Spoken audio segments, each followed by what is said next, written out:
Hi friends, വീട്ടിൽ മാങ്ങാച്ചാർ ഞാൻ ഉണ്ടാക്കിയത് എങ്ങനെയാണെന്ന് കാണിക്കാം. അതിനായിട്ട് ഇവിടെ 2 മാങ്ങയാണ് ഞാൻ എടുത്തേക്കുന്നത്. അപ്പം തൊലിപ്പുറത്തൊക്കെ കറുത്ത പാടൊക്കെ ഉള്ളതുകൊണ്ട് ഇതിൻ്റെ കംപ്ലീറ്റ് തൊലിയും ഞാൻ കളഞ്ഞ് ഇതുപോലെ വൃത്തിയാക്കി എടുത്തു.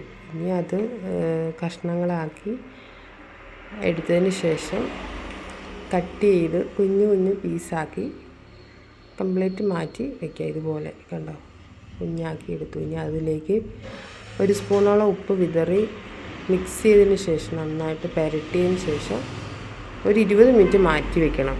ഇനി വെളുത്തുള്ളിയും ഇഞ്ചിയും പച്ചമുളകും കുഞ്ഞായിട്ട് അരിഞ്ഞിട്ട് വെച്ച് ഇനി ചട്ടി ചൂടായി വരുമ്പോൾ നല്ലെണ്ണ ഒഴിച്ച് നന്നായി ചൂടായിട്ട് ഇതിലേക്ക് 1 സ്പൂണല്ല 1/2 സ്പൂണോളം കടുകിട്ട് പൊട്ടി വന്നതിന് ശേഷം അതിലേക്ക് എടുത്തു വച്ചേക്കുന്ന ഇഞ്ചി, വെളുത്തുള്ളി, പച്ചമുളക്, പിന്നെ കൂടെ കരിവേപ്പില ഇതെല്ലാം കൂടി ഇട്ട് നന്നായിട്ടൊന്ന് വഴറ്റിയെടുക്കുക.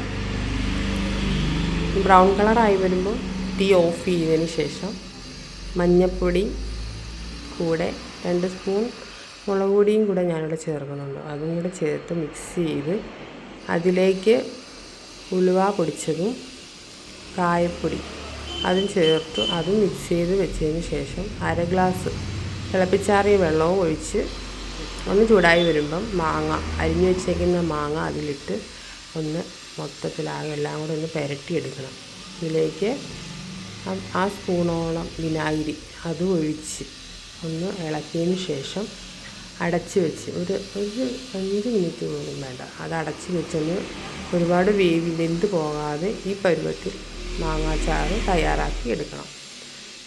അപ്പോൾ തയ്യാറായിട്ടുണ്ട്. അപ്പോൾ എണ്ണയൊക്കെ തെളിഞ്ഞ് വന്നിട്ടുണ്ട്. അപ്പോൾ നിങ്ങൾക്ക് എല്ലാവർക്കും ഇഷ്ടപ്പെട്ടു എന്ന് വിചാരിക്കുന്നു. Thank you.